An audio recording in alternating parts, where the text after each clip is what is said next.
Bienvenue à tous dans ce flash meeting. Nous avons aujourd'hui comme sujet d'échange le changement qu'on introduit en fait au niveau de la façon dont on va mettre à disposition les nouvelles versions de notre operating system, à savoir AOS, Acropolis Operating System. Donc on va discuter un petit peu de comment on va versionner tout ça et comment on va le mettre à disposition. On verra ensuite sur le portail à quoi ça ressemble. Et effectivement, dans Prism, au niveau des mises à jour automatiques, comment ça sera également présenté. Et on terminera sur une clarification autour de Prism Central, Prism Pro, Prism. Effectivement, qu'est-ce qui est licence, produit, qu'est-ce qui est soft, donc une clarification à ce niveau-là. Et on terminera par une session de questions-réponses. L'idée étant que vous puissiez poser vos questions en fait au niveau du chat, puisqu'on risque d'être assez nombreux. Donc vous pouvez poser vos questions dans le chat et en fin de session, on répondra à ces questions durant les 5 dernières minutes. Et si jamais effectivement il y avait des questions pour lesquelles on ne pourrait pas répondre immédiatement, elles seront traitées dans le Nutanix User Group. Introduction. On était obligé de commencer forcément par cette grande victoire. Donc effectivement, merci à l'équipe de France. On était obligé de faire un clin d'œil. On n'aime pas le foot. Ce qui est sûr, c'est qu'il y a des événements qui rassemblent tout le monde et qui font vibrer et ressentir des émotions partagées à toute une nation. Donc ils l'ont fait. Bravo à eux. Et maintenant, c'est à votre tour de le faire et de réaliser vos rêves et vos enjeux business, mais aussi vos enjeux personnels. Donc c'est vraiment motivant pour l'avenir et pour l'année à venir. Donc encore une fois, merci à l'équipe de France pour ce qu'ils ont fait ce week-end et durant toute la Coupe du Monde. Rappel, on a effectivement Nutanix mis en place un groupe d'utilisateurs français, destination des utilisateurs français. Ce groupe est hébergé sur LinkedIn à l'adresse suivante. Si jamais vous n'êtes pas encore membre de ce groupe, n'hésitez pas à le rejoindre. On met en place des flash meetings sur un format court, le mardi de 11h30 à midi, 2 fois par mois, et on traite un sujet en particulier qu'on approfondit. Soit on traite des sujets nous, soit effectivement vous nous proposez les sujets que vous souhaiteriez voir traités, que l'on mettra à l'ordre du jour. Pour finir, un channel YouTube, on met à disposition ces flash meetings ainsi que d'autres contenus en français sur ce channel. Donc typiquement, ce flash meeting est enregistré, sera mis à disposition dans les semaines à venir sur notre channel YouTube. Alors, LTS, STS. On va commencer par la nomenclature de nommage de notre operating system. Donc ça, c'est maintenant depuis un moment. On retrouve 3 digits principaux et un 4e digit qui vient compléter la nomenclature de nommage d'une release. Le premier digit étant destiné à la version majeure, le deuxième à la version mineure, le troisième à la version de maintenance, et ça c'est important, on le reverra par la suite, mais il faudra bien surveiller effectivement les versions de maintenance. Et pour finir, un 4e digit sur la version corrective ou un patch de sécurité appliqué souvent dans un contexte de sécurité, notamment une CVE identifiée, corrigée suivant les SLA qu'on applique, suivant les niveaux de criticité de la CVE. On mettra à disposition en urgence un patch correctif sur la version en cours. Donc c'est plutôt rare, mais effectivement ce 4e digit peut apparaître sur certaines releases. Par exemple, la release actuelle LTS, on verra par la suite la définition de LTS, mais la release actuelle étant la 5.5.3.1, version majeure 5, la version mineure 5, une version de maintenance 3 et effectivement une version corrective qui est sortie il y a une semaine, donc un patch 1. Donc vous n'aurez jamais plus de 4 digits, mais c'est important de bien comprendre et bien suivre les versions que vous installez, et notamment le 3e digit en fonction du choix que vous ferez pour les mises à jour. Le 3e digit sur la version de maintenance est important parce qu'il faudra le maintenir à jour. Alors, pourquoi ce changement? Pourquoi est-ce qu'on a introduit ce changement? En fait, le premier objectif, c'est de vous laisser le choix en fait de la façon dont vous allez appliquer vos mises à jour. Et donc on introduit pour ça ce qu'on appelle LTS pour le Long Term Support et STS pour Short Term Support. On retrouve en fait cette approche chez tous les éditeurs actuels de logiciels. Donc si vous avez un parc de Windows 10, Microsoft vous l'a introduit avec Windows 10 et effectivement différentes branches et différents cycles de mise à disposition des nouvelles versions en fait de Windows 10. On retrouve donc cette même approche chez nous à travers donc LTS, Long Term Support, et effectivement STS, Short Term Support. Le but le plus important, c'est qu'en fonction de ce que vous souhaitez appliquer chez vous, est-ce que vous souhaitez bénéficier des nouvelles fonctionnalités rapidement ou est-ce que vous souhaitez plus rester sur une version figée et accroître votre support sans introduire en fait de nouveautés dans votre plateforme. C'est pour ça qu'on a effectivement sorti ces deux types de versions. Donc, comme on essaie de maintenir un des grands axes qu'on vous a expliqué dans nos présentations, à savoir l'innovation continue, cette innovation continue nous pousse à sortir le plus rapidement possible des nouvelles fonctionnalités pour que vous puissiez en bénéficier. Pas tout le monde le souhaite, mais effectivement, pour pouvoir maintenir cette vélocité dans l'innovation, on accélère en fait notre cycle de versions, et donc on verra arriver en fait sur le marché plus de versions que ce qu'on avait l'habitude de voir au précédent. Donc les années précédentes, on était plutôt sur 2 versions Nutanix. Maintenant, on va rentrer dans un cycle différent pour justement aller plus rapidement et vous mettre à disposition plus rapidement ces nouvelles fonctionnalités. Donc on retrouve LTS, STS pour cet objectif. Donc on a 2 branches, ces 2 branches-là, ces 2 tracks, LTS fixe, STS qui amènent pour chaque nouvelle version des nouvelles fonctionnalités dans la plateforme. Donc, qu'est-ce que LTS exactement? Une version qui est finalement maintenue et supportée sur une période plus longue, à savoir une année plus une année supplémentaire d'extension de support. Elle fournit une stabilité plus importante dans le sens où on n'introduit pas de nouvelles fonctionnalités dans la plateforme. On ne fait que corriger, optimiser le code actuel que vous avez choisi de déployer. C'est en ça que c'est différent. Donc la cadence, c'est tous les 12 mois une version LTS. Donc chaque LTS, la prochaine LTS viendra finalement mettre à disposition toutes les fonctionnalités qui ont été mises à disposition dans les versions STS qui la précèdent, qui auront permis de valider le bon fonctionnement de ces nouvelles fonctionnalités et de les introduire dans une LTS figée pour une nouvelle année. Donc une LTS tous les 12 mois. Comment on va les reconnaître? En fait, le deuxième digit, celui de la version mineure, sera en 0 ou en 5.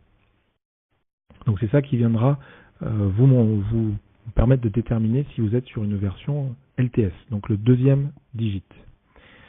La version STS, pour Short Term Support. On est là sur un objectif d'évaluer rapidement les nouvelles fonctionnalités que Nutanix vous met à disposition. Typiquement, la microsegmentation, on l'introduit dans une nouvelle version STS et vous pouvez en bénéficier immédiatement. Cadence des STS, ça va être sur le trimestre.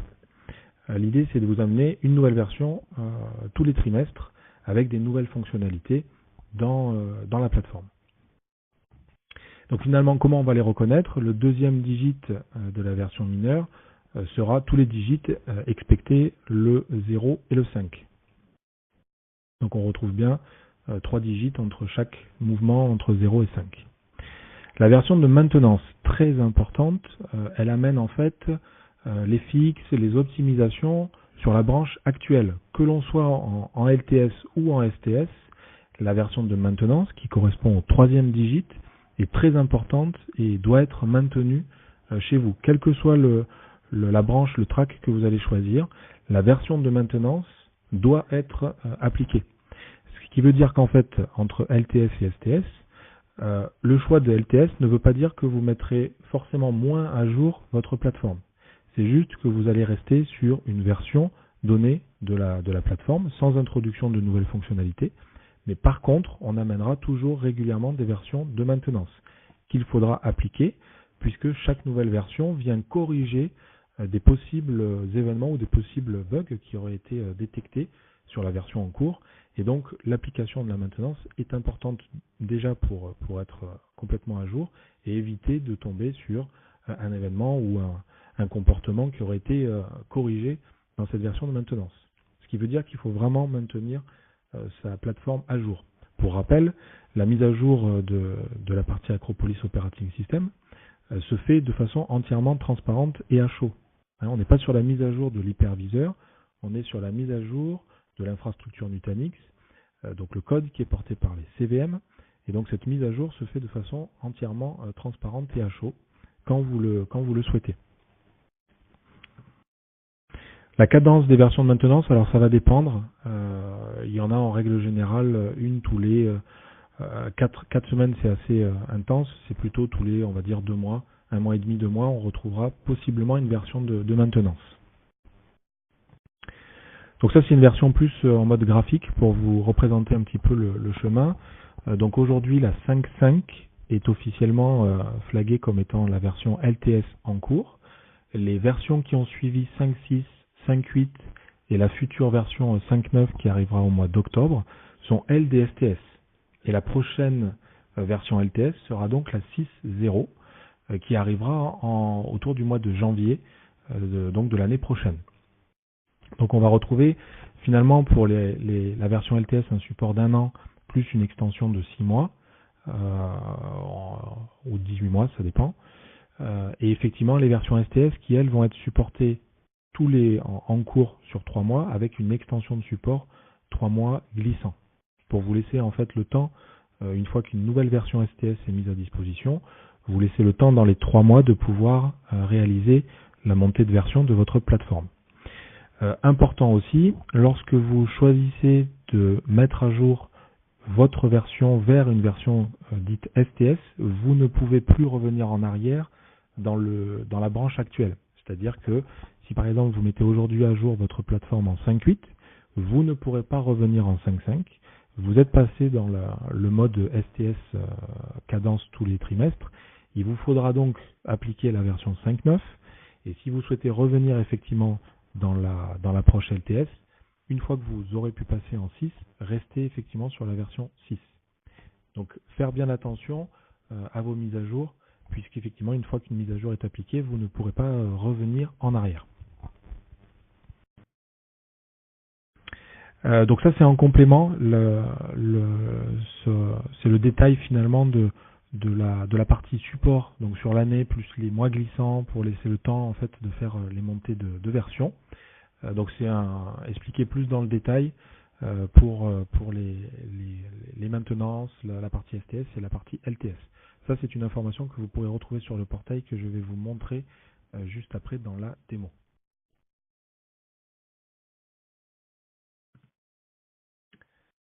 Ici, ce sont les liens qui vont vous amener vers différentes informations. Alors la KB 5505, c'est celle qui détaille finalement l'explication de qu'est-ce que LTS, STS, ce que l'on vient de voir. Important, c'est la matrice AOS-OL qui vous répertorie en fait les différentes versions et leurs dates de support, d'extension, etc. que je vais vous montrer juste ensuite. Et finalement, toute la stratégie de fin de vie des logiciels est décrite en fait dans les policies de notre support sur notre site officiel en ligne.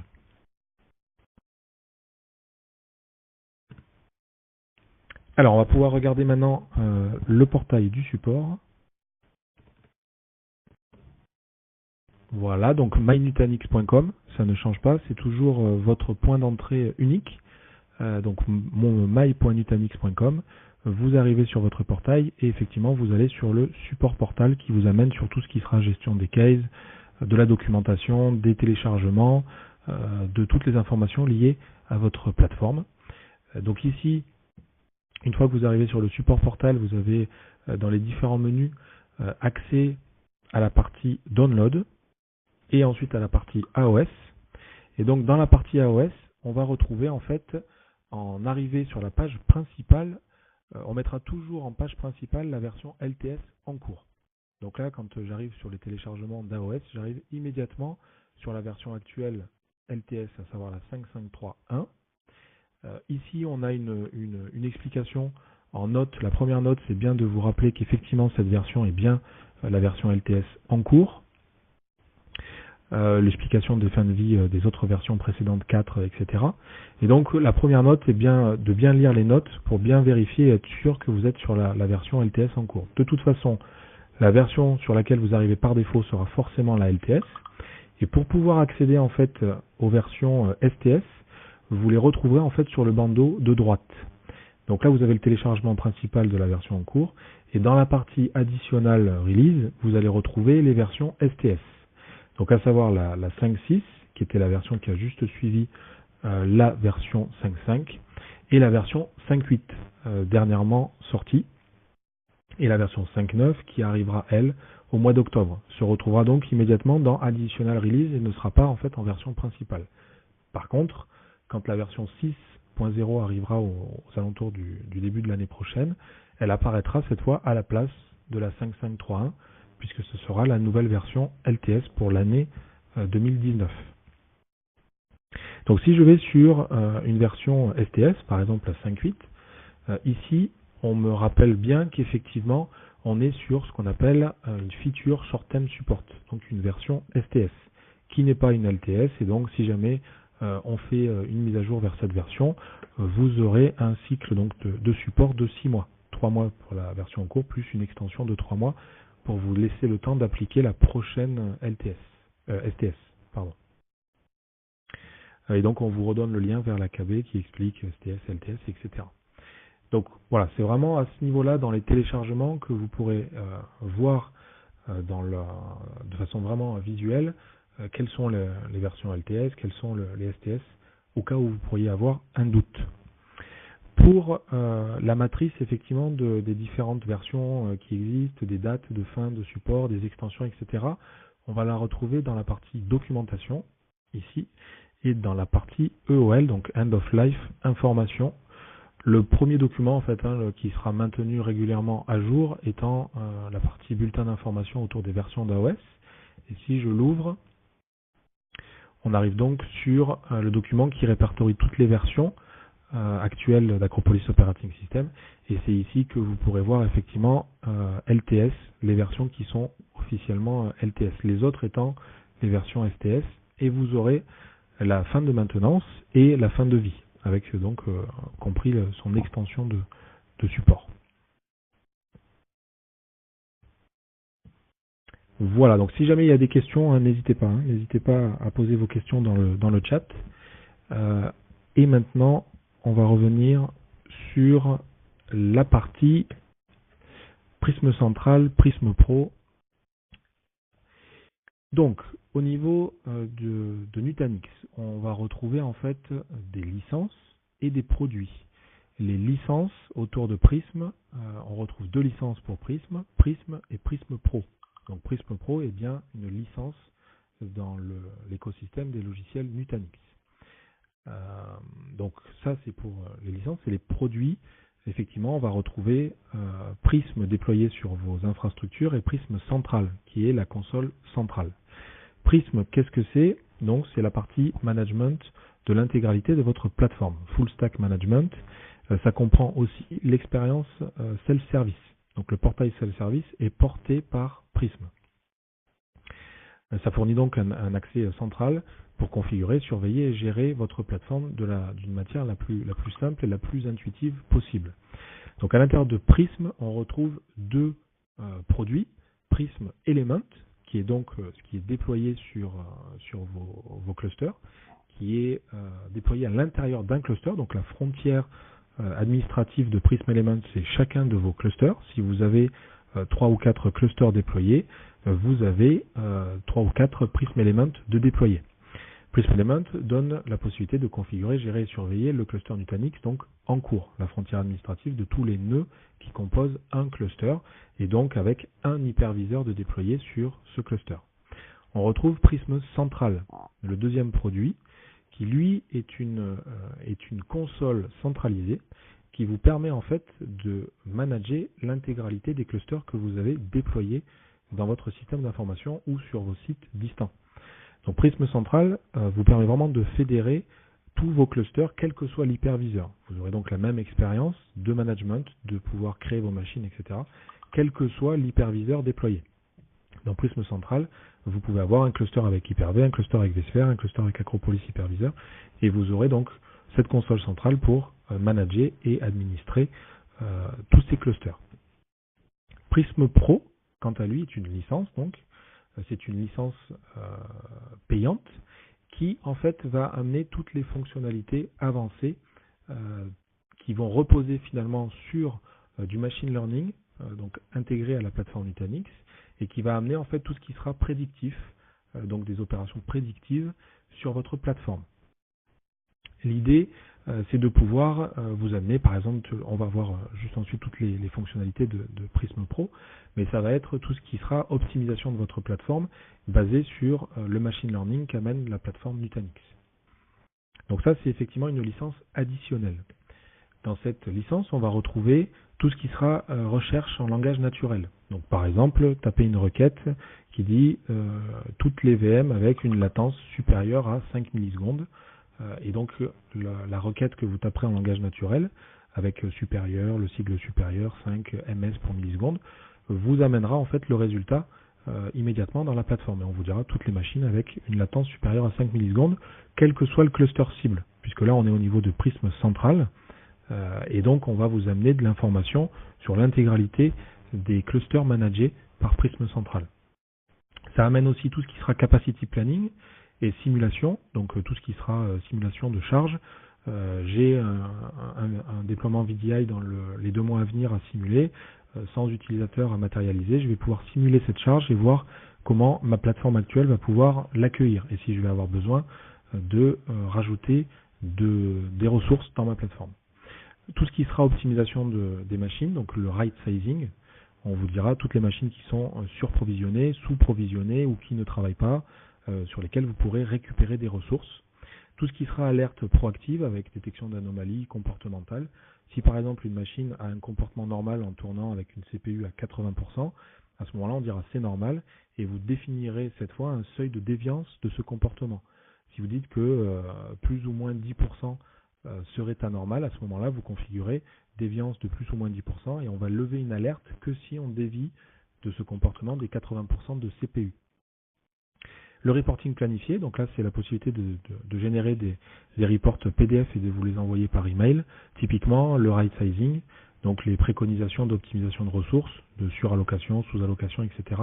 pourront être planifiées et envoyées par email aux équipes d'exploitation.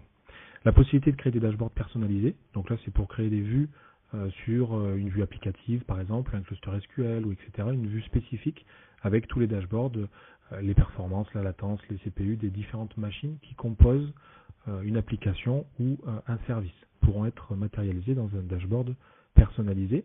Et enfin, les mises à jour centralisées, la possibilité de lancer des campagnes de mise à jour sur vos clusters managés, supervisés par Prism Central.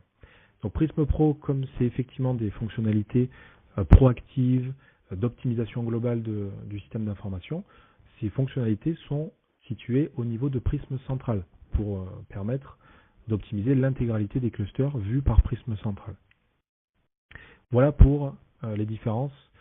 Finalement, donc l'idée c'était vraiment de montrer la différence entre Prism, Prism Pro, qui sont des licences, et Prism Element et Prism Central, qui sont les produits qu'on retrouve dans la plateforme. Prism Central étant donc, lui, gratuit. Vous pouvez le déployer, bien sûr, dans votre plateforme pour manager vos différents clusters déployés. On arrive au terme de ce flash meeting et je vous dis à bientôt dans un prochain flash meeting.